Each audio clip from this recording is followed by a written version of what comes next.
तो जैसे कि आपको पता होगा कि पूरे भारत में ही सभी राज्यों में 3 करोड़ नए पीएम आवास का मोदी के तीसरे कार्यकाल में पहली कैबिनेट में मंजूरी दे दिया गया था। तो 3 करोड़ आवास का जो लाभ पूरे भारत के सभी राज्यों में दिया जाएगा। तो चलिए हम इस वीडियो में जानेंगे कि इस योजना का लाभ किसको मिलने वाला है, किनको नहीं मिलने वाला है, कौन सा श्रेणी के व्यक्तियों को इस योजना का लाभ मिलेगा और कौन से वैसा कैटेगरी के व्यक्ति है जिनको इस आवास योजना का लाभ नहीं मिलेगा वैसे और मिलने नहीं मिलेगा। तो ऐसे में हम वीडियो में ये भी जानेंगे कि कौन कौन सा डॉक्यूमेंट की तैयारी करके आपको अभी से रख लेना है, क्योंकि नया टारगेट आने वाली है। और पीएम आवास योजना के अंतर्गत भारत के सभी राज्यों में, झारखंड में भी और बाकी सभी राज्यों में भी इस योजना के अंतर्गत टारगेट आने वाली है। नया आवेदन होंगे पीएम आवास योजना के अंतर्गत, नया आवेदन होंगे तो आपको कोई समस्या का सामना नहीं करना पड़े, बिना किसी प्रॉब्लम के आप आवेदन कर पाएंगे। तो इस वीडियो के लास्ट तक बने रहते। हेलो दोस्तों, मैं विकास कुमार को बहुत बहुत स्वागत करता हूं हमारी यूट्यूब चैनल राजटेक पर। यदि आपने हमारे यूट्यूब चैनल को सब्सक्राइब नहीं किया, सब्सक्राइब का बटन दबा के सब्सक्राइब कर लीजिए और बेल का आइकन दबा दीजिए ताकि हमारे वीडियो का लेटेस्ट नोटिफिकेशन आप तक पहुँच सके। तो चलिए हम वीडियो को करते हैं शुरू। स्क्रीन पर आप यहाँ पे एक पेपर कटिंग आपको यहाँ पे देखने को मिल रहा होगा। तो यहाँ पे दिया हुआ था कि पीएम आवास योजना के अंतर्गत बनेंगे 3 करोड़ नए घर। 3 करोड़ आवास का स्वीकृति प्रधानमंत्री के तीसरे कार्यकाल में पहली कैबिनेट बैठक में ही इसका मंजूरी मिल चुका है। तो भारत के सभी राज्यों में नया आवेदन पीएम आवास योजना के अंतर्गत लिया जाएगा, क्योंकि अभी 3 करोड़ आवास योजना की जो स्वीकृति मिली है इसके अंतर्गत नया टारगेट आएंगे और नया टारगेट को पूरा करने के लिए एक नए आवेदन भी लिए जाएंगे। तो इस योजना के अंतर्गत किनको इस लाभ मिलने वाला है और किनको लाभ नहीं मिल रहा है, इस टॉपिक पर हम बात करेंगे। फिर हम लोग ये भी जानेंगे कि कौन कौन सा डॉक्यूमेंट्स हमें तैयार रखना है इस योजना का लाभ लेने के लिए। तो वैसे लाभों को जिनका इस योजना का लाभ दिया जाएगा, जिसको कभी किसी जैसे कि आप समझ सकते हैं, कभी किसी योजना का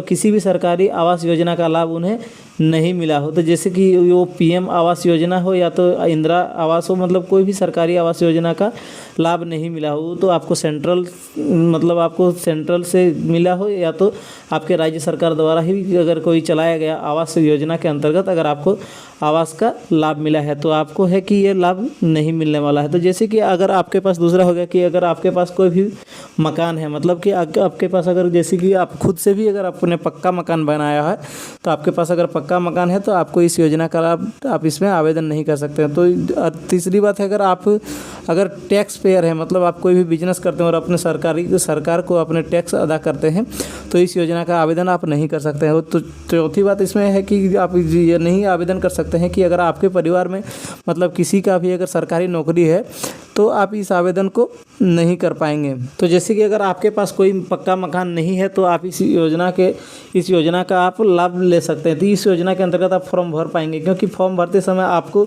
आपके जो घर है, आपके घर का जियोटेक किया जाएगा कि आपका घर किस अवस्था में आपका घर है, आप झोपड़ी में रहते हैं या तो आपके पास पक्का मकान है या तो आपके पास कच्चा मकान है। अगर आपके पास पहले से ही पक्का मकान है तो आपका इस आवेदन को रद्द कर दिया जाएगा। तो जैसे कि आपके पक्के मकान का घर रह रहे हैं या आप मिट्टी के घर में रह रहे हैं, इसका झोपड़ी में रह रहे हैं, तो उसी परिस्थितियों में आपका एक जियोटेक किया जाएगा। जिस टाइप में आप आवेदन करेंगे तो इस चीज़ को देखने जियोटेक होता है कि ऑनलाइन फ़ोटो लिया जाएगा।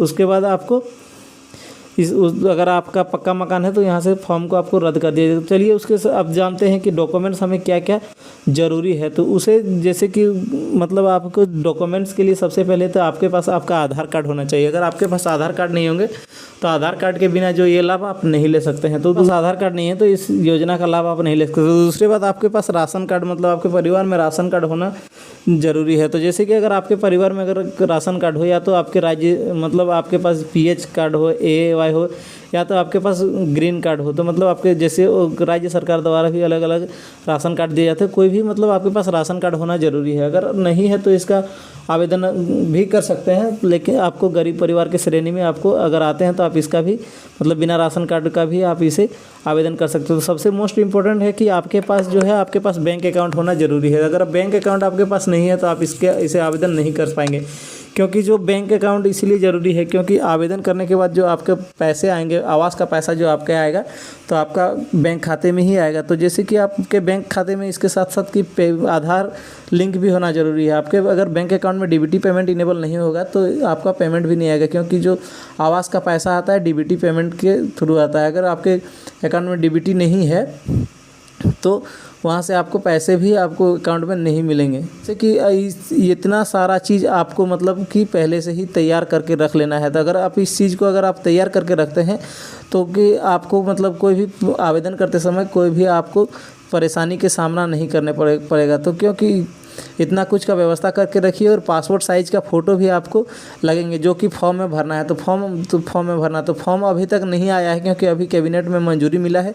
जैसे ही आवेदन का प्रोसेस शुरू हो जाएगा एक फॉर्म भी आ जाएगा। तो वहाँ वो फॉर्म आपको हम अपना जो टेलीग्राम और व्हाट्सअप ग्रुप में वहाँ से हम फॉर्म को डाल देंगे। तो अगर आपने अभी तक हमारा टेलीग्राम और व्हाट्सअप ग्रुप को नहीं ज्वाइन किया तो डिस्क्रिप्शन में मैं यहाँ पे लिंक दे दिया हूँ, वहाँ से जाके आप ज्वाइन कर सकते हैं। तो दोस्तों अगर वीडियो में कुछ भी जानकारी अच्छा लगा होगा तो वीडियो को लाइक और शेयर करिएगा। और हमारे चैनल पर पहली बार चैनल को सब्सक्राइब कर लीजिए ताकि हमारे वीडियो का लेटेस्ट नोटिफिकेशन आप तक पहुँच सके और आपको सही सरकारी योजना के बारे में आपको जानकारी मिल सके।